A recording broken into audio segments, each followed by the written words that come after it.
ঘটনায় 8 জনকে গ্রেপ্তার করা হয়েছে।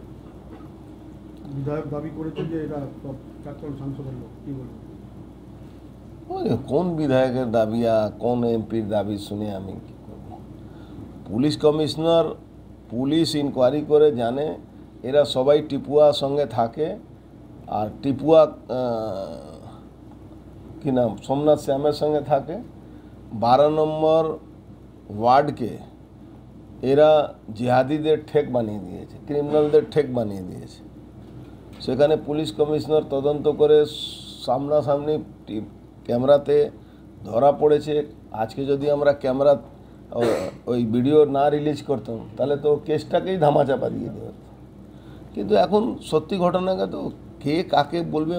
মমতা ব্যানার্জি যেরকম বলে না কি কেসটা ভালো করে সাজাতে হবে, মনে আছে বকটুই সময় কি বলেছিলেন, কেসটাকে ভালো করে সাজাতে হবে। তো এই সাজাতে সাজাতে এখন নিজে সেজে গেছেন। এখন বক্তব্যতে বলে দিয়েছেন কি দিল্লি জ্বলবে আর নর্থ ইস্ট জ্বলবে। যাদের গুলি লেগেছে তারাও বেশ কয়েকদিন আগে গুলি চালানোর ঘটনায় গ্রেপ্তার হয়েছিল দাবি করেছেন রবি সিং, রবি বর্মা। কবে গ্রেফতার হয়েছিল? তো ওইটাই বলছে কবে গ্রেফতার হয়েছিল সেটা তো বলতে হবে, আর কোন কেসে গ্রেফতার হয়েছিল সেটাও বলতে হবে। আর যদি কেউ গুলিয়ে চালিয়ে থাকে তাহলে কি তাকে গুলি মারার পারমিশন পেয়ে মমতা ব্যানার্জি দিয়ে দিয়েছে কি গুলি মারো, যে গুলি চালিয়েছিল?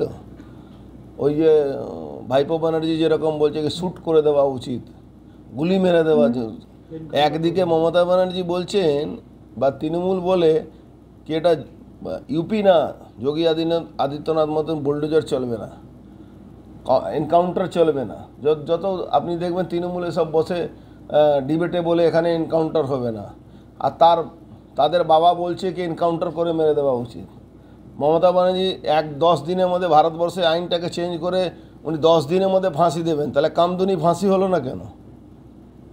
কামদুনিতে 17টা না 16টা পিপি চেঞ্জ করে ওই অপরাধীদের জেহাদিরা যেরকম একটা মেয়েকে বলাৎকার করে পিটিয়ে গলা টিপে মেরে দিয়েছিল, তাকে বাঁচাবার জন্য 16টা পিপি চেঞ্জ করতে হয়েছিল ওনাকে। তো মমতা ব্যানার্জি একটা মিথ্যা বলার একটা মুখ্যমন্ত্রী, সংবিধানের শপথ নিয়ে উনি মিথ্যা কথা বলেন।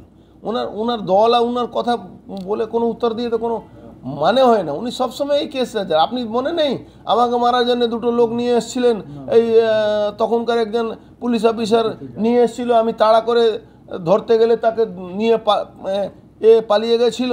পরে ইউপি পুলিশ ধরেছিল তাদেরকে, ওই জেলের মধ্যে ওদের এন্টি গ্রুপ এনকাউন্টার করে দিয়েছিল। আপনি জানেন না?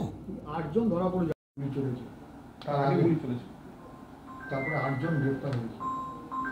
এই 8 জন কারা? দেখুন, পুলিশের কাজ করেছে।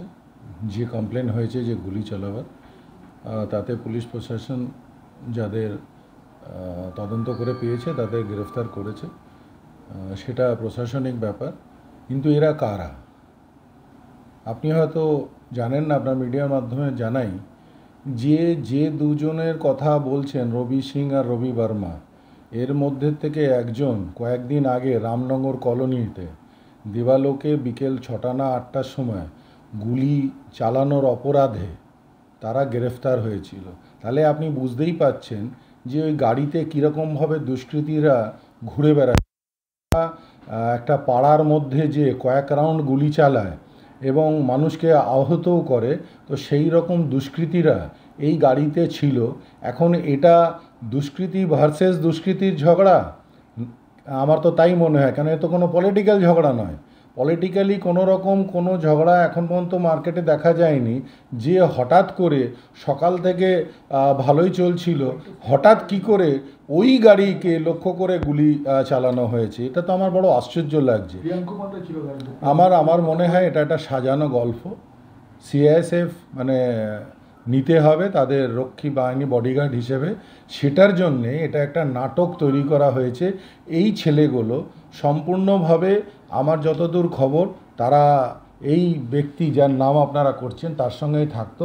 কেন, এই রবি সিং না রবি বর্মা কোনটা আমি জানি না, কয়েকদিন আগেই রামনগর কলোনিতে গুলি চালানোর অপরাধে ধরা পড়েছিল এবং তার এখন সেই সাকরেতগুলো এরা কিনা সেটাও আমি জানি না।